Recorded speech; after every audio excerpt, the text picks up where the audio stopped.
Hello, 60 and Me sisters. This is Suzanne, the beauty shaman, and today we're going to talk about puffy eyes.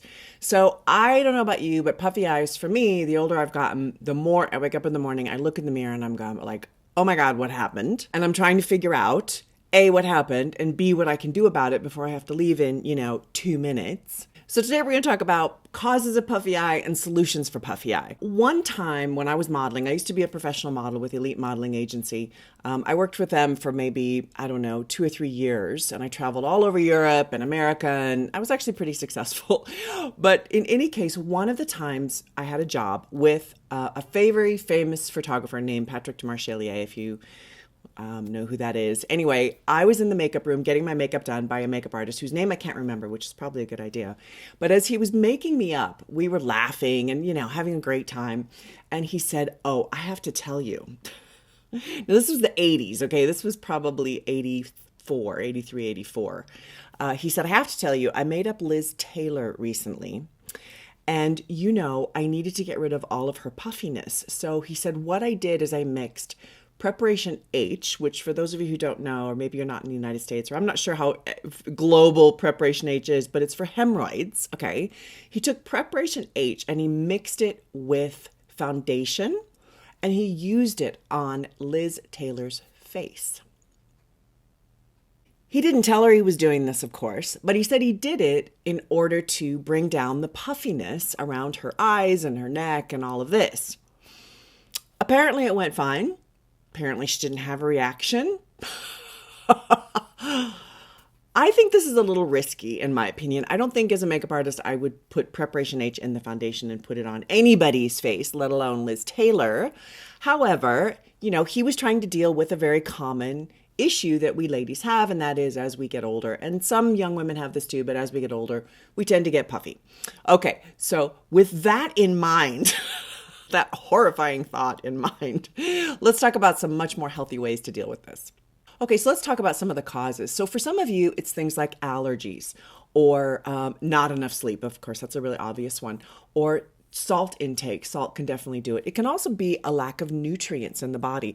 So let's address some of the ways that you can cure that. Not cure it, but you can help keep it at bay, I guess, as we go along. So you wake up in the morning, your eyes are really puffy. What can you do that would be immediate? Let's start with that. So first of all, green tea is a great solution. So here's the green tea I bought at Costco. And what you do is steep it for 3 to 5 minutes and then put it on your eyes. And it can really help to reduce some of the swelling in your eyes. It helps to kind of shrink all of that and to move it away from your eye socket. One of the things that I do when I've had a little too much to drink the night before or I haven't slept, which is probably more often the case, is I use a cold, this is a cold roller, a little fuzz on it. So a cold roller, so these are great. I keep this in the freezer, and when I wake up and I'm puffy, I take and I roll it on my eyes. You don't need to do this very long.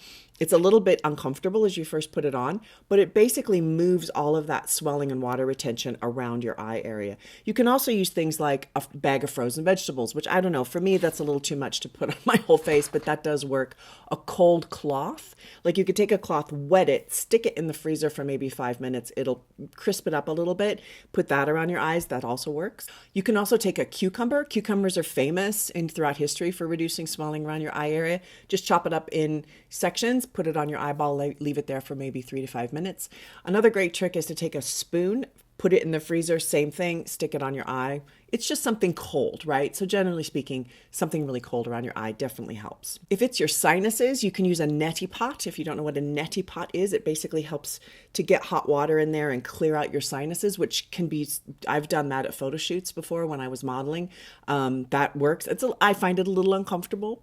Sometimes water retention is because we don't have enough water in our bodies. So you might look into the fact of, are you drinking enough water? Our bodies are made of 60% water. So sometimes having more water in our body, fresh spring water, really good water, not tap water necessarily.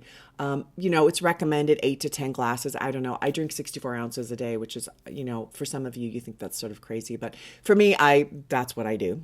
Okay, getting into supplements, vitamin A can really help with this, with circulation. So I take a vitamin A.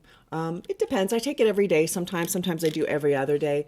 Using a retinol cream can sometimes help, but it needs to be on the lower end of percentages. In other words, don't use anything over 1% in retinol because it can cause irritation around your eye area. But if you use one that is not irritating to your eye, that can definitely help. People really swear by microneedling. Around the eye area. Microneedling, they use very, very small needles and it punctures the skin. It can take quite a few days to heal from that. You can look kind of rough for a few days. But what it does is it increases the circulation of the skin. I know some women that absolutely love it, get it done frequently. I've known people that have had it done that hated it, thought it was horrible. It definitely does help to move fluids in the body. Because what we're looking at here is water retention, right? So how do you move that through your body? So that's, I guess, the key with microneedling. Another great trick is to sleep elevated. This is something I do pretty frequently because then you wake up and the fluids haven't sort of, gone around your eyeballs. They're gone down your body. So I don't know, think about trying that one. So let's talk about diet a little bit. What are some things that can help with circulation and with nutrients so that we have enough nutrients in our body? This can really help with water retention. Things like oranges, red pepper, kale, Brussels sprouts, broccoli, strawberries, that sort of thing. Really having nutrient dense foods in your diet, which should be in there anyway. But I think as we get older and I don't know about you, but I cook for myself only. My kids are grown and gone. So, sometimes I just don't eat as well as I should. So these are good reminders. Eating iron rich foods can really help with anemia because anemia can sometimes be related to water retention around the eyes and also having a very pale complexion. Just being pale and your skin not looking as healthy and vibrant can be a lack of iron in your diet.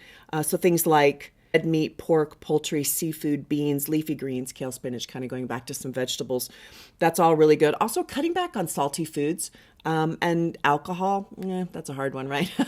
And if you smoke, cutting back on smoking or stop smoking can also really help. One of the things that I do is every day I make a shake with collagen and protein mixed. I put a little maca powder in there as well. So things like that can also really help your skin condition. This is the one that I use in particular. I think this, I've been really happy with this. This is 20 grams of collagen for 2 scoops. So, collagen is always a good thing to up in your body as you get older. So, you can't lose. I hope this has been helpful. I've given you lots of information to think about, but I do think all of these things are really helpful. I haven't mentioned any products. There's a lot of products on the market that say, help to reduce swelling, different gels and creams and that sort of thing. Personally, I have not had a huge amount of luck with this. So I would love to hear from you about what products do you recommend or what do you recommend for puppy eyes that's really worked for you? I didn't say cutting back on caffeine. That actually is a really good one as well. It just occurred to me here that I forgot to mention that. So I'd love to hear from you. Please write down below. We are always very responsive when you write. We definitely love building family here at 60andMe. Anyway, thank you so much for watching 60andMe, delivered by Suzanne, the Beauty Shaman.